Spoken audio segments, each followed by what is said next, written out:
Hey everyone, and welcome back to The Unstarving Artist. I know it's been a while since the last chapter, but there is a reason for that. It's because now things are going to start to go in a different direction. And to be quite honest with you, I actually had to take some time and make sure that the chapters were up to my standard so that they could be the best for you.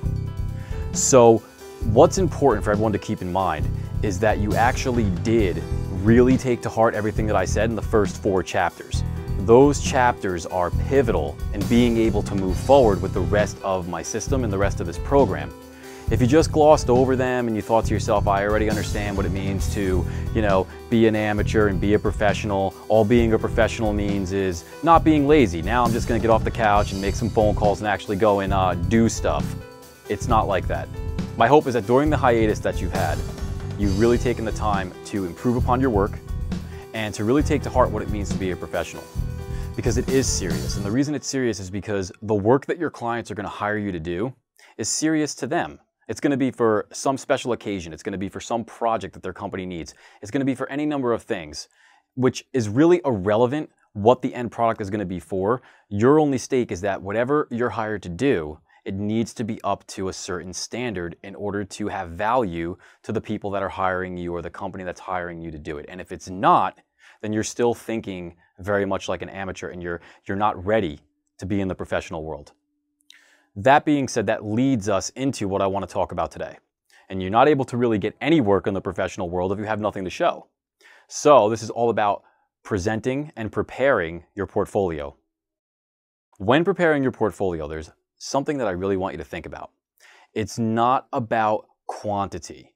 Sure, it's great to have a lot of pieces to show prospective clients and companies and whoever's going to hire you. But that's really sort of off the table in my opinion. What matters more is the quality. What matters more is the thinking that you did as you were preparing your portfolio for the client that you were going to go and interview with or that you're going to, show your work to. The reason that's important is because it would be like, let me see if I can give you a good example.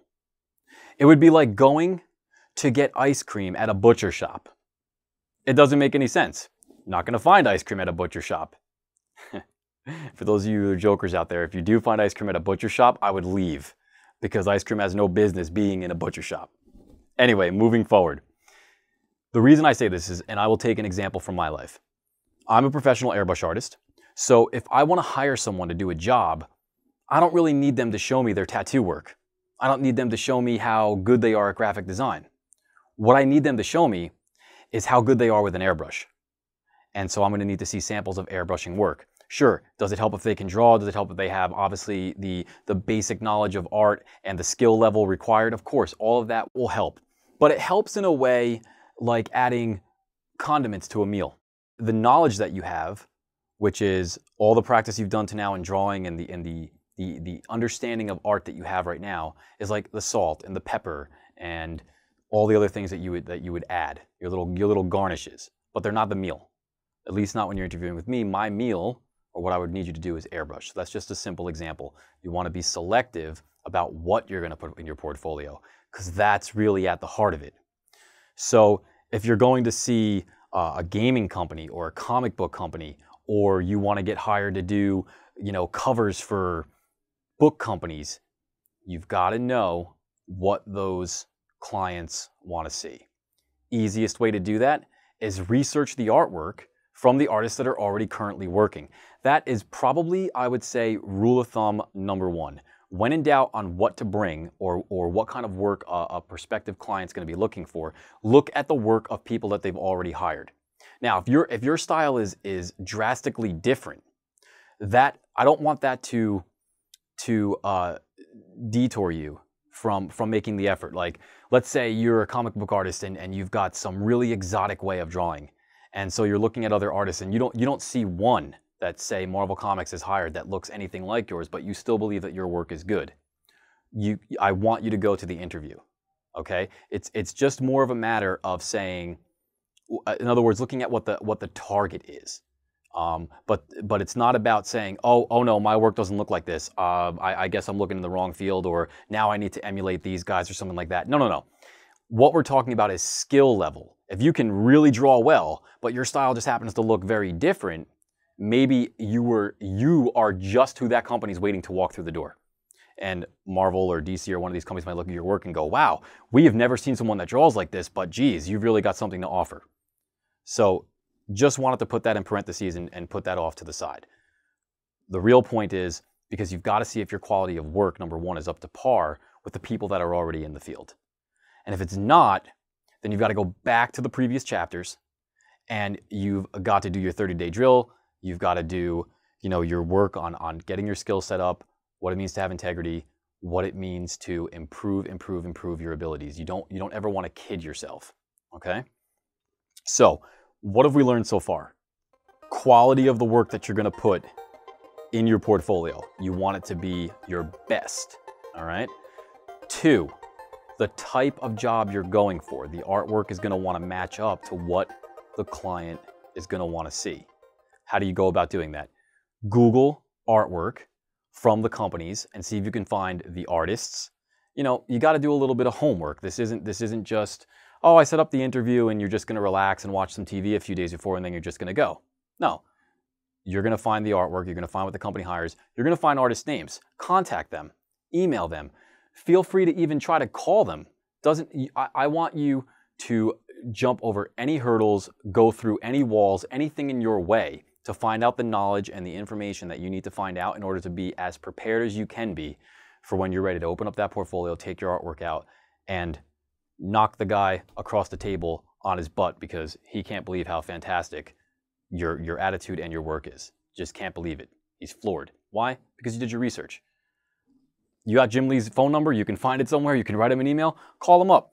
Hey, do you remember? I'm a big fan of your work. I'd love to get a job becoming a comic book artist. That's my dream since I was a little kid. What do I got to do? You would be surprised how quickly some of these professionals will be more than willing to help you.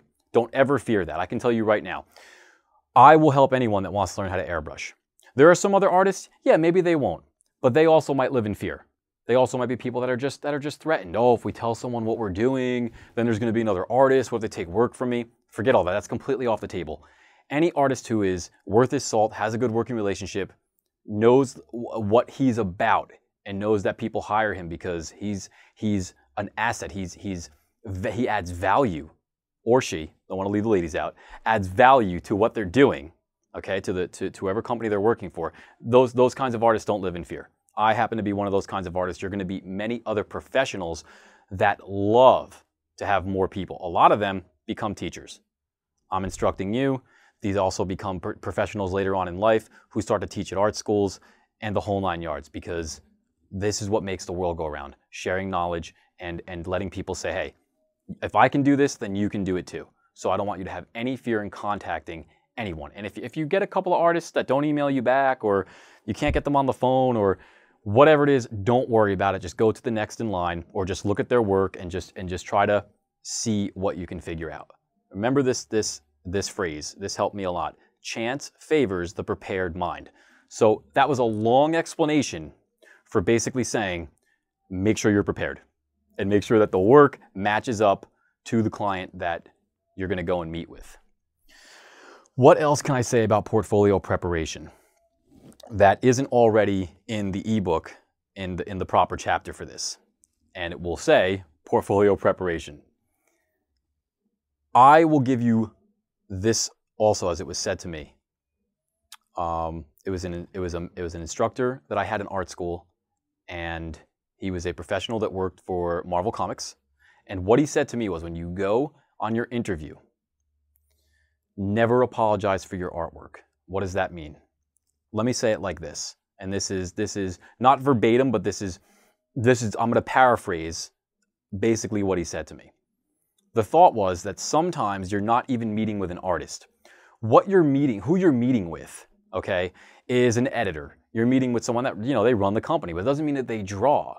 But what these people oftentimes think is that they're experts in the field. That they really understand art because they've seen a lot of artwork go across their table. Okay? So they're also the only issue with that is it's a little bit slanted, because they're only familiar with the artwork from the artist that they hire. So that's biased, all right? It doesn't mean that they're